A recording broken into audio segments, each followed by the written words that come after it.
Hi, I'm Kimberly Lane. I'm Jonathan Ward. I'm Sonia Jante. Together, we're unlocking leadership. We are three experienced executive coaches with very different disciplines. In every episode, we take a question from a real client and provide key insights to address their challenge from our three different perspectives. It's a holistic approach to understand challenges and opportunities. Let's get to it. Our question today is from Martha in Raleigh, North Carolina. My office went virtual in 2020, and we are still working from home. Since we are a global organization, it feels now like I'm on call 24 hours a day. How can I get my home life and work life back into balance? Jonathan, what do you recommend to Martha to restore home and work life balance? That's a really interesting question. I going back to thinking about how short a period of time it's been that everybody has been working virtually. I remember that used to be one of the big perks for people was to be able to work from home on occasion, and now it's one of those blessing and curses at the same time. It was interesting in talking to a lot of people who had long commutes that a lot of people look at their commuting time, for example, as an opportunity to transition between work and home or between home and work. And so you've lost, if by not having the commute, you've lost that kind of time to make the change between work and home. But what you kind of have to do is, in my impression, is build a little bit of that time back into your schedule for yourself. For example, when you get up in the morning, first thing you do is do not pick up your cell phone and start looking at your email. Look at something, have a nice breakfast, look out the window, go for a 15-minute walk or something like that around your neighborhood. Build in some sort of buffer between waking up and being there in the office environment. Give yourself some time to ease into the day. Write a journal entry for yourself or something like that. Having a dedicated space for your work is probably the other big thing I would say. Even if you don't have a separate office space for it, have a corner of the room that's where your laptop stays, and don't let your work laptop leave that area. That's the place where you do the work. For me, that's a big thing, is to at least look at that as being your office away from the rest of your house. Set boundaries for yourself as well. In a global organization, it's going to be a reality that you're going to have people who are 12 hours different than where you are. But you don't have to be on call every day, 24 hours a day. Maybe, set it up that we do our team meetings twice a week or something like that. And don't always be the one that accommodates other people's schedules. We learned this in a global organization that I was supporting, is that, we had offices in Shanghai and offices on the East Coast of the US, which are 12 hours apart. And so we agreed to alternate. Every other week we would be on, we would be the 3 a.m. call for me, which would be 3 in the afternoon for them. And then we'd switch it around the next week so that one person's not being inconvenienced all the time. But there's a number of strategies like that. But I really do think setting boundaries is the big key. So I'm interested to hear how the rest of you have seen that come up. Yeah, it's interesting. I think before COVID, we all were we had a personal life, right? And we had a professional life, and it was a balance between the two. And it was easy for the most part. Once you left the office, you would pretty much be done with your physical work hours, if you will, although you would still could be on the computer or on your phone to check emails and things of that sort. But you kind of had a separation, and you also had that transition with the drive home, right? Then all of a sudden now we've got COVID, and now we're working and juggling home and personal life and professional life all in the same space, right? And the same time. And how I've coached my clients is to now not look like an either or. It's I've got to do work, or I got to do personal, or I do my family. It's really getting up in your day and setting yourself up for success. And so what do I need to accomplish personally, and what do I need to accomplish professionally in order to make it a good day, right? And blocking out those times where you can get those done, whether it's 3 hours from 9 to 12 to focus on a project or proposal, or some of your meetings, you have a break from 12 to 1, you could take the kid to the dentist, whatever, come back. But it's really, I think, cognitively looking at each day, prioritizing what you need to accomplish personally and professionally, because it's blurring together. And that way you feel you have some control of your day and you're accomplishing the most important tasks, if you will. Obviously, sometimes that will blend over. So maybe you have to take a call at 6 p.m. because because it's international, well, then maybe you take the,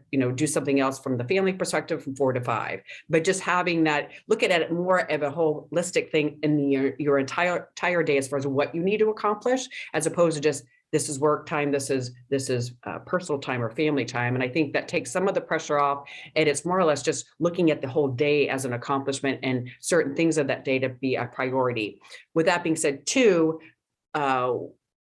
I've worked in an international company as well, and it's very easy to be on calls any given hour of the day when you're working with other countries, right? So then I think it's really important to be flexible to an extent, but then also be firm on your boundaries.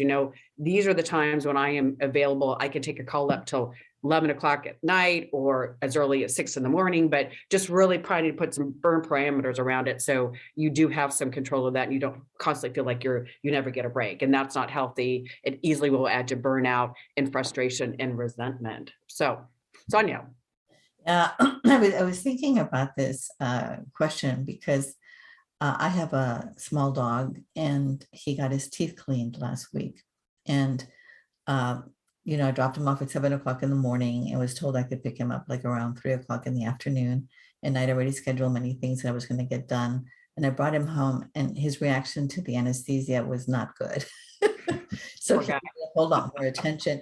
And it was one of those things where I thought, okay, this is personal. I know what I have to do for work. Where am I going to feel more stress or less stress? And I thought, he needs me now. I'm going to sit here. I can definitely, pay attention to my computer for a little bit, but I want to be able to do this. And I still had calls because I was doing some work with some people internationally that were starting like around 5:30. And I think because I was willing to take that break at that time, even though it was not a planned break, but it was a break that was about supporting something that was important to me personally, I was able to get through my calls and feel very satisfied. So we have to sometimes make that kind of a trade-off, is being able to look at how am I going to make sure that at the end of the day, I can see that I balance things in the way that matters to me. The other part that I think is so important, and again, because we all have to do this, is when I know that I'm going to have calls early in the morning and late at night, I try to make sure that I'm eating lighter, and I'm trying to make sure that at least my sleep is very sound so that I can be at my full energy pattern. Because maybe I don't drink my glass of wine that night, maybe I just do things a little differently so that I can be my best self when I am working. And then when I take some time off, then I can be relaxing appropriately. As Jonathan said, taking that walk, sometimes just something like that clears your mind for a little bit. The other thing that I would say is within your company, if everybody's in that kind of same setting, potentially there are groups that you're working with that you guys can agree. I was just talking to a leader last week, and they basically said, we see that there's a lot of stress in the system, a lot of morale's being affected.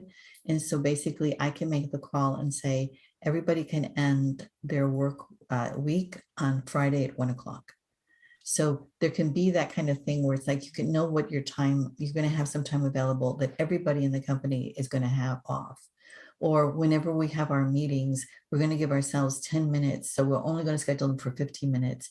We're going to give ourselves 10 minutes to just sort of decompress or do what we need to do. I guess I was really struck by something I saw in a restaurant a couple of weeks ago. Was a woman and her, I'm assuming was her daughter, about a 6 or 7 year old daughter, came in and sat down and at the table, and the woman was on her phone texting away the entire time, and her daughter sat there for a half an hour without her mother interacting with her at all. And so part of the thing is when you're working from home, your kids do get to see you in the work environment. There's got to be some way, I guess, of being aware of how can I be present in both places, and sometimes to be able to disengage from one place and to be able to talk to your child for a minute there and just say, hey, what's going on? Let's talk for a few minutes here. Then let me get back to work again or something like that. But you've got to be, I think, really mindful about how you show up in both the professional setting as well as who's with you in the room right there at the same time. And that can be a tough thing to do because it's easy to get lost in one place or the other. And you kind of just be watching yourself in the process and think about who needs my attention right now. And I think that's also being very self-aware, right? And being Yeah. clear about, here's the parent I want to be, and here's the, the leader I want to be. And in knowing that those interruptions are going to happen, right? When you're working from home, and figure out a plan on how you're going to address this, say hi to your son or daughter, acknowledge them, have a brief conversation, and then, or say that, hey, honey, I'll get back to you in 30 minutes or so. I'll talk to them, but just want to at least, say hi, how was your day? And say that to the group. I think the group would understand that and respect that. It's acknowledging what's going on in your life, not necessarily ignoring it because you're supposed to be working. And that's kind of the flow that I was talking about. When you look at your day, at the end of the day, as Sonia, you said, when you look back at your day, did you spend your day in the moments that were most important, whether it's personally or professionally, right? And did you if you're working early in the morning and you were working on some calls late at night, did you give yourself a break somewhere in there and not sitting butt in chair from 6 a.m. till 9 p.m. or take a walk or do something that enriched you, or read a book or something that just rejuvenates you, because it's going to drain you if you're constantly, quote, on call or in button chair, right? So I think it's consciously making a decision that in the given moment, you're going to choose what's the best option, or ask that person, can I reschedule in 30 minutes, or can you hold for 30 minutes? Or, hey, Charlie, I'll be with you in just an hour, go ahead and get your snack. But it's just about acknowledging people and affirming that you're going to spend the time with them if you can't do it immediately. And I think it becomes just really being clear about what you want to achieve, and not just feeling guilty, or I think that there's a lot that we as parents will feel, and we're trying to juggle. And that's where it has to be really give some thought about what is a priority to you, and what do you want your day to look like. And if you at the end of the day, you look back and it doesn't look like what you wanted it to, you should have said something, should have spent more time here or there, then do that the next day. So, it's never easy, and we don't always get it right, but it's just really trying to be conscious about, in this moment, where is your best service, right, to your team, or to your family, or to you.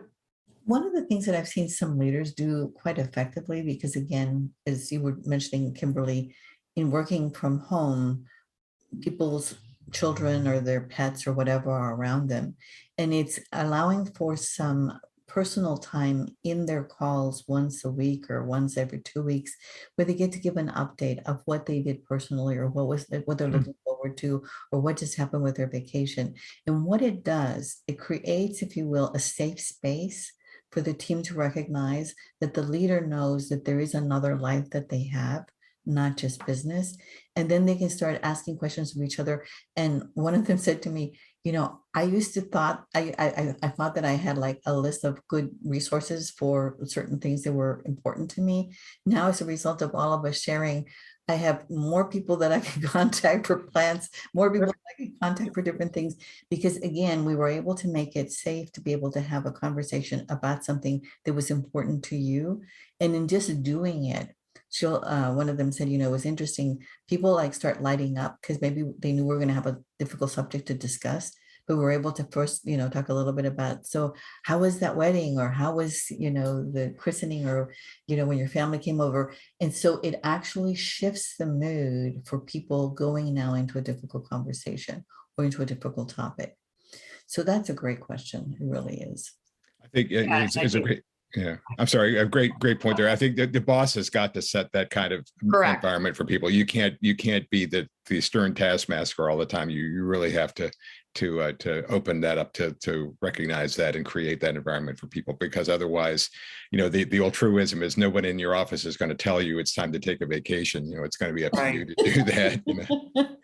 Yeah, model it, model how it should work if a kid interrupts a meeting, or you have to excuse to take care of an emergency. Model it, and allow that. It's acknowledgement of what the environment we're working in, and it's a blend, right? So it's and setting those expectations. So thank you, Martha, for your question today. We hope you, our viewers and listeners, have some new tips for restoring work and life balance while working virtually.